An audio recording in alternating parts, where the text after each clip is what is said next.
जोरो और नामी के साथ अपने सफर पर निकल चुका था। तभी हम नामी को देखते हैं जो कि किसी से फोन पर बात करती है और कहती है कि मेरे पास ग्रैंड लाइन का मैप है और मैं आ रही हूँ। यानी कि नामी इन्हें धोखा दे रही है।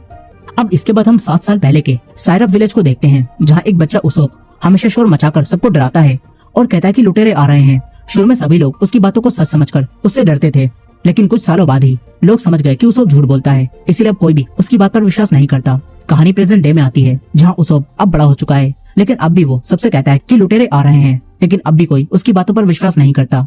अब यही लूफी और उसके दोस्त आगे बढ़ रहे थे, लेकिन उनका जहाज खराब हो जाता है, इसीलिए ये लोग नया जहाज खरीदने के लिए उसोप के आइलैंड पर आ जाते हैं और अपने जहाज को पानी में डुबो देते हैं ताकि कोई भी इन्हें ना ढूंढ पाए।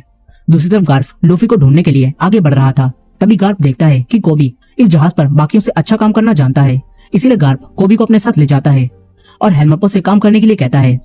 वहीं दूसरी तरफ उसी जोकर बगी ने अपने सारे पार्ट्स फिर से निकाल लिए होते हैं, लेकिन फिर एक आदमी उसके पास आता है और कहता है कि तुम्हें आर्लोंग ने बुलाया है, मगर बगी आर्लोंग के पास जाने से मना कर देता है। तभी वो फिशमैन बगी के 2.5 किलो का हाथ मारकर उसे बेहोश करता है और अपने साथ ले जाता है। वहीं लूफी और उसके साथी जहाज देख रहे थे। तभी लूफी को एक जहाज पसंद आ जाता है और इसी जहाज पर लूफी को उसोप मिलता है। उसोप इस जहाज की देखभाल करता था और वो कहता है कि अगर तुम्हें ये जहाज खरीदना है तो मैं तुम्हें अपनी दोस्त से मिलवा सकता हूँ, उसका ही ये जहाज है, बल्कि उसका ही ये पूरा आइलैंड है। ये सुनकर लूफी, जोरो और नामी उससे मिलने के लिए तैयार हो जाते हैं। इसके बाद उसोप उन्हें अपनी दोस्त के घर ले जाता है। ये घर काफी बड़ा होता है। फिर यहाँ एक लड़की आती है, वो अपने बटलर क्लाहाडोर के साथ थी और आज काया का 18वां जन्मदिन था। उसोप काया को बर्थडे विश करता है और लूफी, जोरो और नामी को अपना साथी बताता है। फिर काया उसोप और उसके साथियों को आज यही डिनर करने के लिए कहती है। इसके बाद क्लाहाडोर इन्हें नहाकर कपड़े बदल लेने के लिए कहता है।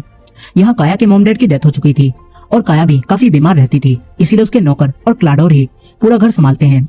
अब इसके बाद हम काया को देखते हैं जो कि अकेली रूम में बैठी थी। तभी खुफिया रास्ते से उसोप उसके पास आता है और उसे गिफ्ट के तौर पर समुद्री मोती देता है।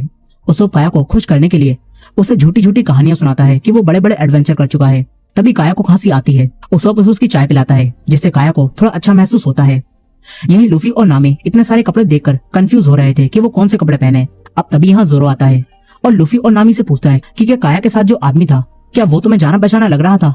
लेकिन नामी और लूफी मना करते हैं। वहीं वो आदमी क्लाहाडोर अपनी चिकनी चुपड़ी बातों से काया का दिल जीत लेता है। काया उसे अपना अच्छा दोस्त मानती है, मगर हकीकत में क्लाहाडोर दोनों नौकरों के साथ मिलकर काया को मारने का प्लान बना रहा था ताकि इस आइलैंड पर वो राज कर सके। और इसी वजह से क्लाहाडोर रोज काया को थोड़ा थोड़ा जहर दे रहा था, जिस वजह से काया लगातार बीमार रहती है। यहाँ काया के शेफ ने कई सारा जहरीला सूप बनाया होता है ताकि वो लोग काया को मार सकें। वहीं दूसरी तरफ गार्प कोबी को अपने साथ गेम खेलने के लिए कहता है। वो दोनों गेम खेलने लगते हैं और गार्प उसे गेम खेलते हुए समझाता है कि अगर तुम हार के बारे में सोचते रहोगे तो तुम हारते ही रहोगे, इसीलिए तुम्हें जीत के बारे में सोचना होगा। इसके बाद जब कोबी जीत के बारे में सोचता है तो वो गार्प को भी गेम में हरा देता है। वहीं दूसरी तरफ लूफी, जोरो और नामी पार्टी का मजा ले रहे थे। यही नामी एक आदमी मैरी से बात करती है जो कि काया का सारा बिजनेस संभालता है। अब इसके बाद यहाँ काया क्लाहाडोर के साथ आती है। फिर काया मैरी से मिलती है। जोरो क्लाहाडोर से बात करता है और पूछता है कि क्या हम पहले मिल चुके हैं, तुम मुझे जाने पहचाने लगते हो? लेकिन क्लाहाडोर मना कर देता है। यही मैरी काया से कुछ बात करना चाहता था, लेकिन क्लाहाडोर उसे रोक देता है और सबको खाना खाने के लिए कहता है। फिर जब ये सब लोग खाना खा रहे होते हैं तो इसी बीच लूफी काया से उसी जहाज के बारे में बात करता है। काया कहती है कि मेरे मॉम डैड के जाने के बाद जहाजों का बिजनेस मैरी संभालते हैं, लेकिन आज रात के बाद सब बदल जाएगा क्योंकि आज मैं 18 साल की हो जाऊंगी और सारा बिजनेस मेरे पास आ जाएगा। ये सुनकर लूफी काया को बताता है कि हम पायरेट्स हैं और हम लोग ग्रैंड लाइन की तरफ जा रहे हैं, इसीलिए हमें तुम्हारा वो जहाज चाहिए। अब तभी काया की तबीयत खराब होने लगती है। ये देखकर क्लाहाडोर इन सबको यहाँ से जाने के लिए कहता है, मगर काया कहती है कि आज रात इन्हें यहीं रुकने दो। ये सुनकर क्लाहाडोर भी चुप हो जाता है और काया को उनके रूम की तरफ ले जाने लगता है। दूसरी तरफ हेलमेपो गार्प को आकर बताता है कि हमें एक आइलैंड के पास लूफी के जहाज का सामान मिला है। ये सुनकर गार्प कोबी को उस आइलैंड पर जाकर लूफी को पकड़ कर लाने के लिए कहता है। यही काया के घर में क्लाहाडोर मैरी को जान से मारने चाहता है क्योंकि मैरी काया को सब सच बताने वाला था। यहाँ हम देखते हैं कि क्लाहाडोर के पास भी स्पीड और ब्लेड की पावर्स हैं, जिनसे क्लाहाडोर मैरी को जान से मार देता है। इसके बाद हम फिर से बगी को देखते हैं, जिसे वही फिशमैन पकड़कर आर्लोंग के पास ले आया था और आर्लोंग बगी से कहता है कि मैं पूरे ईस्ट ब्लू का सबसे बड़ा पायरेट हूँ, इसलिए अगर तुम यहाँ कुछ भी लूटमार करोगे तो मुझे मेरा हिस्सा देना होगा। ये सुनकर बगी कहता है कि वो कुछ भी नहीं कर पा रहा, बल्कि लूफी नाम का एक लड़का पूरे ईस्ट ब्लू में घूम रहा है और उसने ग्रैंड लाइन का मैप भी चुरा लिया है। ये सब जानकर आर्लोंग कहता है कि लूफी कहाँ है। बगी कहता है कि मुझे छोड़ दो, मैं उसे ढूंढने में तुम्हारी मदद करूंगा। आर्लोंग मान जाता है। वहीं रात में लूफी और खाना खाने के लिए अपने रूम से बाहर निकलता है। तभी उसे जोरो मिलता है जो कि पीने के लिए कुछ ड्रिंक ढूंढ रहा था। फिर वो दोनों एक साथ किचन में जाते हैं जहाँ इन्हें उसोप मिलता है। वो पहले से ही यहाँ बैठा था। जोरो और लूफी उसोप से बात करने लगते हैं। दूसरी तरफ नामी भी अपने रूम से बाहर आकर यहाँ की चीजों को चुराने लगती है तभी वो काया के रूम में पहुंच जाती है और काया उसके हाथ में सामान देखकर सब समझ जाती है। लेकिन काया नामी से कुछ भी नहीं कहती और उससे दोस्तों की तरह बातें करने लगती है। वहीं उसोप बातों ही बातों में लूफी को बताता है कि मेरे डैड भी एक बड़े पायलट हैं, लेकिन जब मैं छोटा था तो वो हमें छोड़कर चले गए। वो कहता है कि मेरे डैड का नाम यासोप है। लूफी उनका नाम सुनकर उन्हें पहचान लेता है और बताता है कि मैं उनसे मिल चुका हूँ, वो शैंक्स की टीम में है। उसोप उनके बारे में सुनकर काफी खुश हो जाता है। तभी जोरो उसोप से पूछता है कि यहाँ ड्रिंक है क्या। उसोप बताता है कि नीचे बेसमेंट में काफी सारी ड्रिंक पड़ी है। फिर ये दोनों ड्रिंक पीने के लिए बेसमेंट में चले जाते हैं। तभी इन्हें मैरी मिलता है जो कि मर चुका था। उसोप ये देखकर घबरा जाता है। तभी क्लाडोर इनके सामने आता है और उसके 5 ब्लेड देखकर जोरो को याद आ जाता है कि क्लाडोर असल में ब्लैक कैट पायरेट्स का कैप्टन है जिसका नाम कुरो है और इसके ऊपर भी काफी सारे पैसों का इनाम है। जोरो क्लाडोर पर हमला करता है लेकिन क्लाडोर बच जाता है। फिर क्लाडोर की एक साथी यहाँ आकर जोरो को मारकर बेहोश कर देती है। तभी उसोप एक पतली गली पकड़कर यहाँ से निकल लेता है। क्लाडोर अपने दोनों साथियों से इन बॉडीज को ठिकाने लगाने के लिए कहता है और यहाँ से चला जाता है। वहीं ऊपर लूफी ने वही सारा जहरीला सूप पी लिया होता है जिससे वो वहीं बेहोश हो जाता है। इसी बीच नामी भी काया से बातें करने के बाद उसकी अच्छी दोस्त बन गई होती है और फिर नामी ने जो कुछ भी चुराया था वो सारा सामान नामी वापस रख देती है। वहीं वो दोनों नौकर मैरी और जोरो को एक कुएं में फेंक देते हैं। इसके बाद वो वापस जाने लगते हैं। दूसरी तरफ उसोप गांव में जाकर सबसे कहता है कि असली लुटेरे आ चुके हैं, लेकिन इस बार सच बोलते हुए भी कोई भी उसोप की बातों पर विश्वास नहीं करता। तभी कोबी अपने साथियों के साथ यहाँ आ जाता है। उसोप कोबी को सब कुछ बताता है और कहता है कि वो बटलर असल में ब्लैक कैट पायरेट का कैप्टन है जो कि छुपकर यहाँ रह रहा है। मगर हेलमेपो कहता है कि ये सब झूठ है क्योंकि ब्लैक कैट पायरेट्स के कैप्टन को मेरे डैड ने मार दिया था, इसलिए हमें यहाँ सिर्फ लूफी को ढूंढना चाहिए। लूफी का नाम सुनकर उसोप ने बताता है कि लूफी भी वही है। उसोप ने लूफी के पास ले जाने लगता है। वहीं नामी किचन में आती है तो देखती है कि लूफी बेहोश पड़ा है।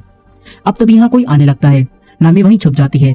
फिर क्लाडोर अपने साथियों के साथ यहाँ आता है और देखता है कि लूफी ने सारा जहरीला सूप पी लिया है। नामी इन तीनों की बातें सुनकर सब समझ जाती है। तभी उसोप कोबी और बाकी मरीन सैनिकों के साथ यहाँ आ जाता है।